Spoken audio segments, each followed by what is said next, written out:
নবীন সন্ন্যাসী সেই নব জলধর, নবীন সন্ন্যাসী সেই নব জলধর। অর্থাৎ নয়ন জলে আঁখি ডুবু ডুবু যেন নব জলধর, সেই সন্ন্যাসীর নয়নে নবীন মেঘের জল ভরে আছে, তাই রাধারানী তাকে নব জলধর বলছেন। আরো বলছেন, কাঁচা সোনা রূপ জল যেন নব দিবাকর, কাঁচা সোনা রূপ জল সর্বাঙ্গ তার হেরিলাম ধুলায় ধূসরিত, সর্বাঙ্গ তার ধুলায় ধূসরিত।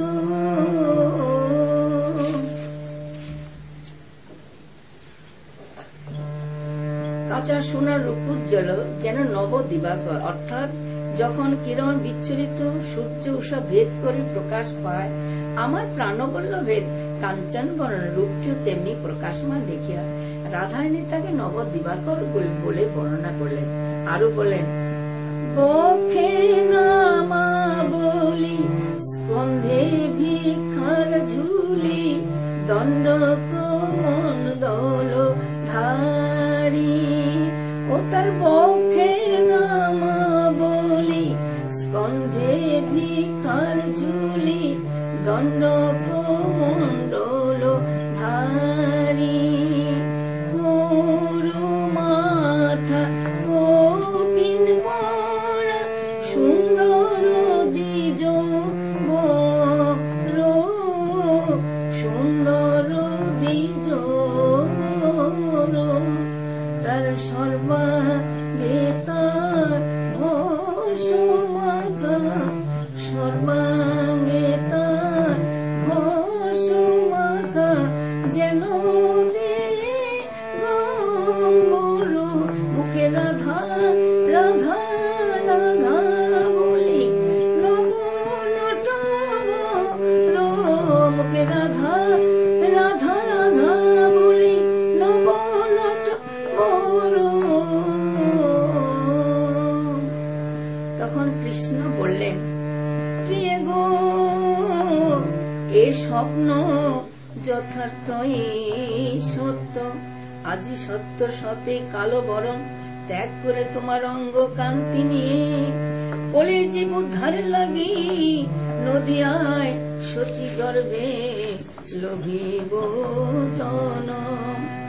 আমি তেজি কালো বরণ করিব ধারণ, তোমারি অঙ্গের কান্তি আমি তেজি কালো বরণ করিব ধারণ, তোমারি অঙ্গের কান্তি।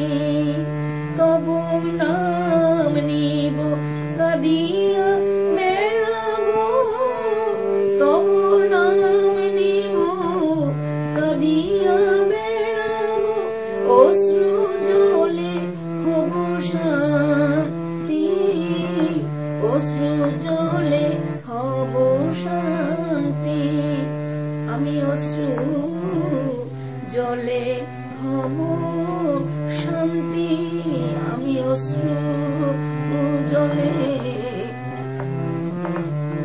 জয় রাধা শ্রী রাধা বলে অশ্রু জলে হব শান্তি, আমি রাবলিতে বিভোর হব, আমি রাবলিতে বিভোর হব, ধাবলিতে ধুলাই লুটাব, আমি রাবলিতে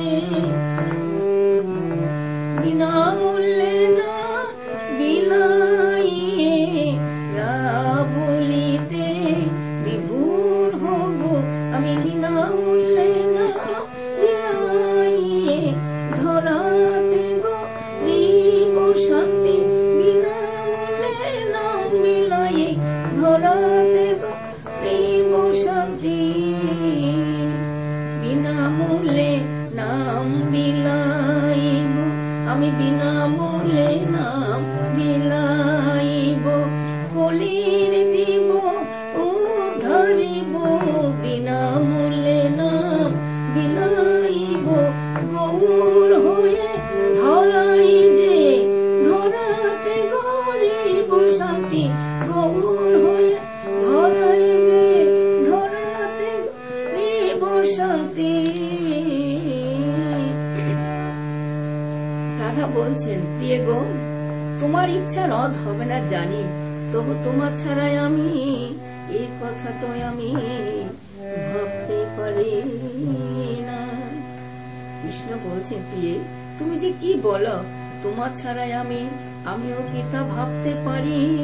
এবার নদিয়ায় যে তুমি আর আমি পৃথক হয়ে লীলা করব না, আর বিরহ যাতনা কাউকে সইতে হবে না। সে আবার কি কথা, এ আবার কখনো হয় নাকি?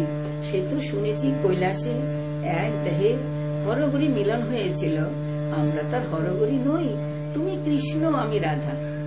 তখন কৃষ্ণ বলছে, তা ঠিক, হরগরি নই বটে, হরগরি তোমামা হতেই বিভক্ত হয়েছে, যাক সেসব কথা। এখন কিভাবে দুহু অঙ্গ এক হয়ে লীলা করব তা শোনো।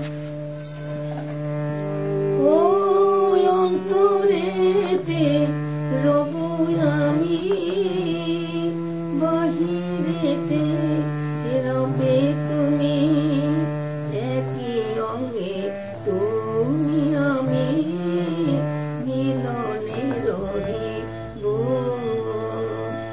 একই অঙ্গে তুমি আমি, মিলনে রহিব, মিলনে রব, মিলনে রব, আর দিব না বিরহ ব্যথা, তুমি আমি মিলনে রব, আর দিব না। কাদাইয়ে তোমায় এই দাপরে কতই ঋণী হয়েছি আমি, কাদাইয়ে রাধে গো প্রেমময়ীরা আধে, এই দাপরে তোমায় হা কৃষ্ণ বলে কতই না কাঁদাইছি, তাতে যে কত ঋণী হয়ে পড়েছি, সেই ঋণ শোধ করিবার লাগি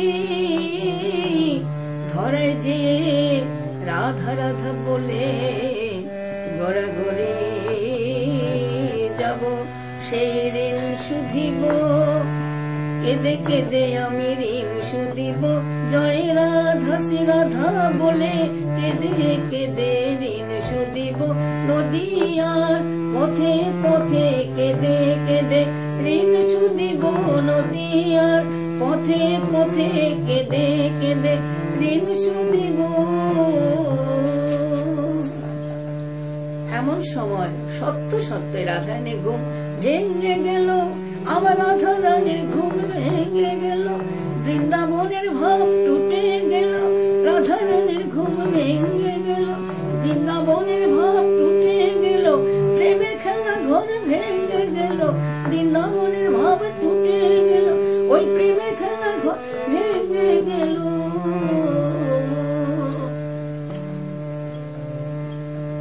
তারপর রাধারানীর সখীদের ডেকে স্বপ্নের সমস্ত কথা বলতে লাগলেন। ওইদিকে দ্বারকায় তখন শ্রীকৃষ্ণ সত্যভামার নিকট হতে রুক্মিণীর কাছে যেতেই রুক্মিণীর সহবর্তী সহকারে তাকে কমলাসনে বসিয়ে পাদ্যার্ঘ নিবেদন করে জিজ্ঞাসা করলেন, ওগো প্রভু, তোমাকে নানা প্রকার সেবা করা সত্ত্বেও পরিপূর্ণ ভাবে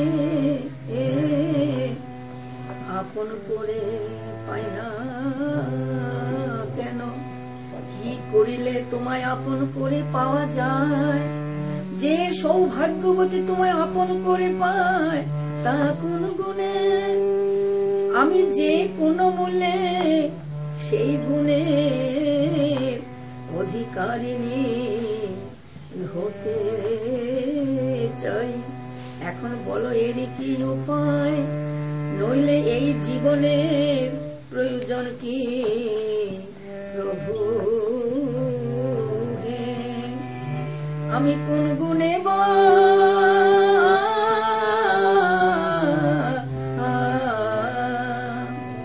তোমায় পাব, বলো নিজ গুণে।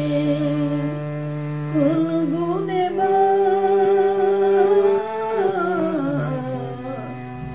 তোমায় পাব, বলো নিজ গুণে। বহুদিনে এসব আমার জেগেছে পরাণে, মূল্য যাহা দিতে হয় দিব, জীবন যৌবনে। মূল্য যাহা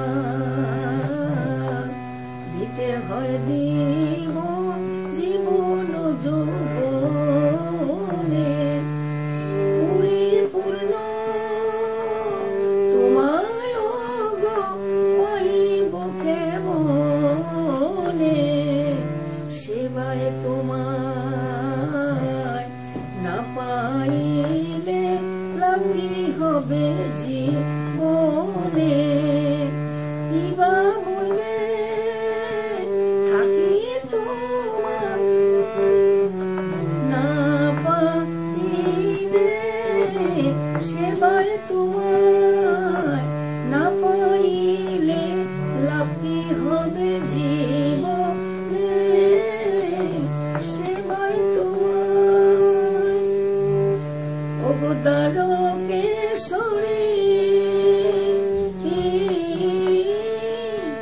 মনময়ী প্রতিমায়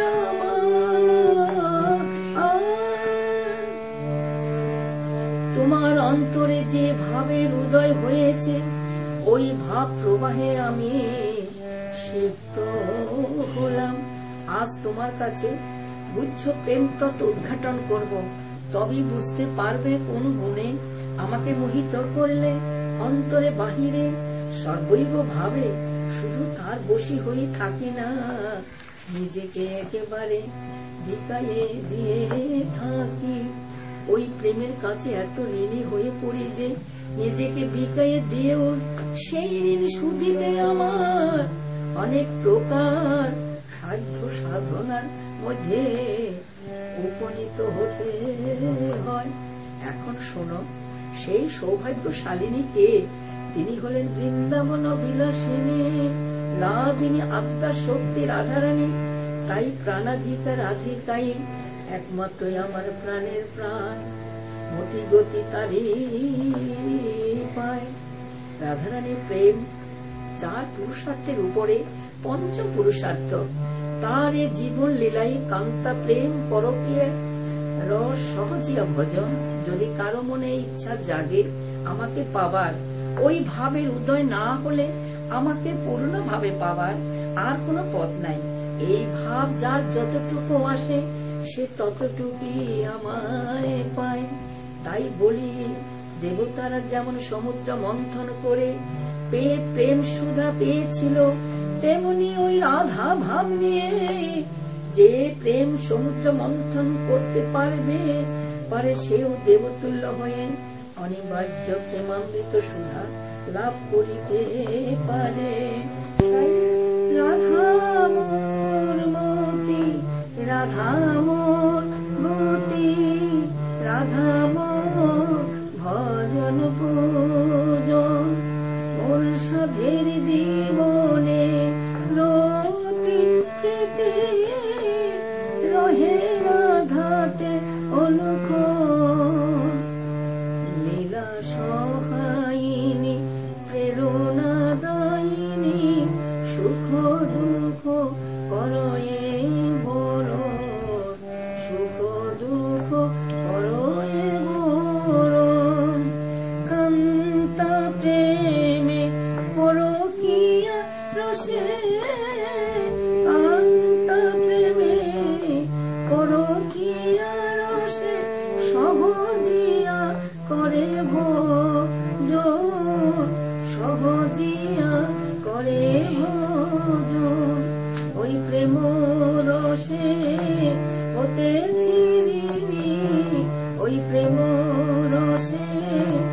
হতেছি ঋণী আমি যতই করি আসাদ, এ জনমে সুখ হবে না বুঝি আমার, এ জনমে সুখ হবে না বুঝি, লাগিবে কত জনম এ জীবনে সুখ হবে না বুঝি, লাগিবে আমার কত জনম।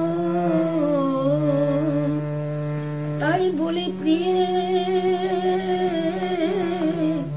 নিজে ওই রাধা ভাব লয়ে সচি গর্ভে উদয় হয়ে, আমিও রাধারানী সম্মিলিত আজান লম্বিত সুবলিত তনুতে, দণ্ড কমণ্ডল ধারী রূপে মণ্ডিত মস্তকে, কৌপির পরিহিত বেশে কুলিহত জীবুদ্ধারের কারণে, ভক্ত ভাবে জয় রাধা শ্রী রাধা বলে বিগলিত অশ্রুধারায় বিলাইব নাম ওই ধরা তোলে, নাম বিকাইব ধরা তোলে যে নাম বিকাইব, ধরা তোলে যে নাম বিকাইব, বিনামূল্যে নাম বিকাইব, বিনামূল্যে নাম বিকাইব। এই কথা বলিতে বলিতে শ্রীকৃষ্ণ বর্ণানোর রূপমূর্তি রুক্মিণীর সম্মুখে প্রকাশ করলেন। এমন সময় দেবর্ষি নারদ মর্মাহত অন্তরে অশ্রু ভরা নয়নে সেই স্থানে উপস্থিত হলেন। এদিকে শ্রীকৃষ্ণ যেন ভুলেই গেছেন যে তার রূপের পরিবর্তন ঘটেছে। তার কাঞ্চন নিকশিত রূপ যেন নবারুণে উদ্ঘোষিত, না জানি কোন প্রেমে বিভূষিত, জ্যোতি প্রভায় আজ সারা দ্বারকা প্রভাবিত। লীলাময় গোবিন্দকে আজ কিভাবে সম্বোধন করবে তা ভেবে নারদ ইতস্তত করতে লাগলেন।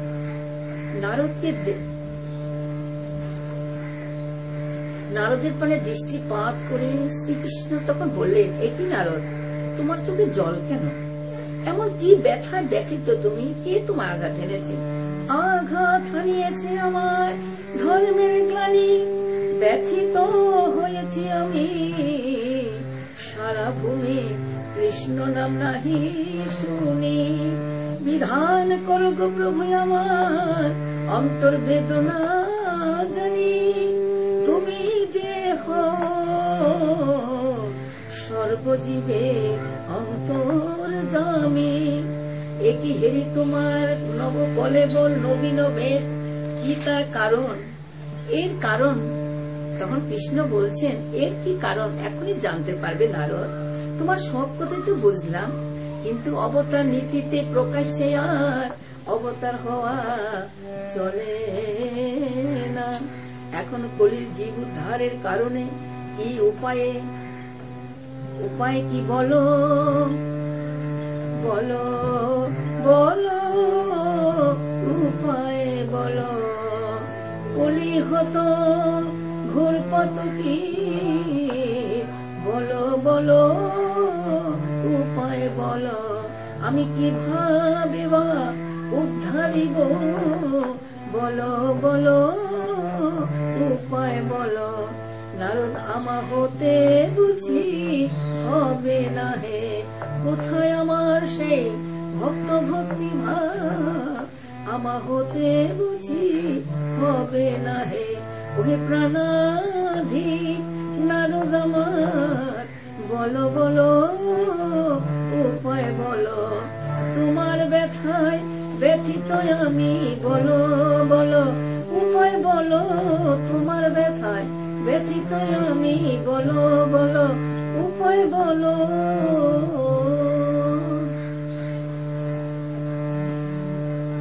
একবার ভেবে দেখো নারদ, ধরা ধামে আমার আর অবতার হয়ে যাওয়া চলে না। হেরি আইনু ধরা ধামে, হেরি আইনু ধরা ধামে, ধর্মের গ্লানি যত সহিতে না পারি আমি প্রভু হে। আহা মরি রে সহিতে না, জীবের দুঃখ আমার সহে না। ওহে প্রভু, জীবের দুঃখ আমার সহে না। দেখে আইলাম ধরা ধামে, দেখে আইলাম ধরা ধামে, ধর্মের গানে যত দেখে আইলাম ধরা ধামে। ঘোর কলি উদ্ধারিতে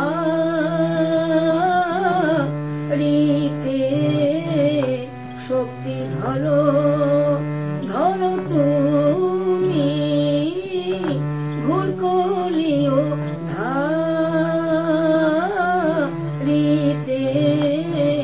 শক্তি ধরো, অপার করুণা তোমার জগৎ স্বামী।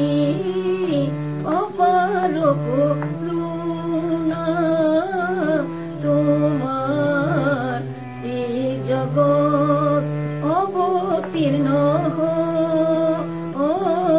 নিয়ে সহজন করুণায়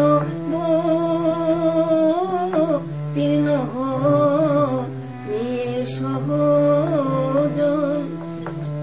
আরো বলি, প্রভু সহ্য বৃত্তিতে তুমি উত্তম নায়ক, তাই বলি এবার কলি হতো জীব উদ্ধারের কারণে অপ্রকাশ্যে অবতীর্ণ হও, তবেই তো অবতার নীতিতে কোন বাধার প্রশ্ন থাকবে না।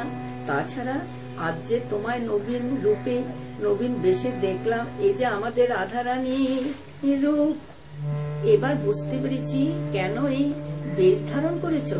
তুমি ওই রূপের মধ্যে লোকেই ধরা দেবে যাও। তখন কৃষ্ণ বলছেন, তা না হয় হলো, কিন্তু আমার দ্বারা কি কলির জীব উদ্ধার হবে? আমার সেই করুণ ভক্তি ভক্ত ভাব কোথায়? ভক্তি ভক্ত ভাব ছাড়া তো কলির জীব উদ্ধার হবে না। নারদ মন্ত্র বলে কলির জীবকে বসে আনতে হবে, এই মন্ত্র বলে হবে জীবের মুক্তি। সেই মন্ত্র বিনামূল্যে বিলায়ে দিতে হবে ভক্ত ভক্তি ভাবের মাধ্যমে। ওই মন্ত্র বলে হবে কেবল নাম, ওই নামই ভব বেধির মহাপাতকে মহা ঔষধ। ভক্ত ভাবে ভক্তি ভাব রসে ওই মহা ঔষধ সেবন করিলেই কলি হত জীব রূপ মুক্ত উদ্ধার হবে। আমার মধ্যে ওই ভক্তি ভক্ত ভাবের অভাব বলি তো নারদ, আমি এত ভক্তির কাঙ্গাল। তাই নারদ যুগে যুগে জীবের দ্বারে দ্বারে আমি ভক্তি করিয়ে বেড়াই। এর কারণে আমি ভক্তকে এত ভালোবাসি, ভক্তের অধীন হয়ে থাকি। শুধু অধীন হয়েই ক্ষান্ত হই না, আমি ভক্তের দাস অনুদাস পর্যন্ত হই। নারদ এবার বুঝতে পারলে কেন আমি বললাম যে এই কাজ আমার দ্বারা হবে না, এই কাজ আমার দ্বারা বুঝি হবে না। তখন নারদ বলছেন, কেন প্রভু? আগেই তো বলেছি তুমি রাধারানীকে সঙ্গে নিয়ে গেলেই সব সমাধান হয়ে যায়। অন্তরে তুমি স্বয়ং আর প্রকাশ্যে রাধারানীর রূপ নিয়ে অবতীর্ণ হলেই তো কোনো বাধা থাকবে না। সঙ্গে নিয়ে রাধা ঠাকুরানী অবতীর্ণ হবে তুমি। সঙ্গে নিয়ে রাধা ঠাকুরানী অবতীর্ণ হবে তুমি। রাধা ভাবে বাহু তুলে ভ্রমিবে সাধের ভূমি। সঙ্গে রবে তোমার, সঙ্গে রবে সহচর সহচরী। সঙ্গে রবে আরো প্রেম ভক্তি গামী। সঙ্গে রবে তোমার, সঙ্গে রবে তেজি ভ্রাতা মাতা ঘরণী। সন্ন্যাস ধর্ম যে যে ভ্রাতা মাতা ঘরণী সন্ন্যাস ধর্ম নিবে তুমি হয়ে লীলা চলো বসে করবে জীবে মুক্তিগামী তুমি মুক্তি করবে কলির জি তুমি মুক্তি করবে হরিণ মহামন্ত্র দিয়ে তুমি মুক্তি করবে বিনামূল্যে মুক্তি করবে।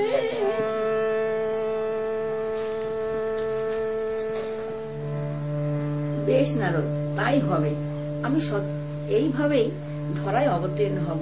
আমার নিজের যখন ভাব ভক্তি নয়, তখন তোমার যে ভক্তি ভাব আর ভক্তির মূল মন্ত্র হরের নাম হরের নাম হরে নাম কি বল কলো নাস্তিব নাস্তিব নাস্তিব গতিরণ্য এই নারদীয় ভক্তি আর হরির নাম বিলাব।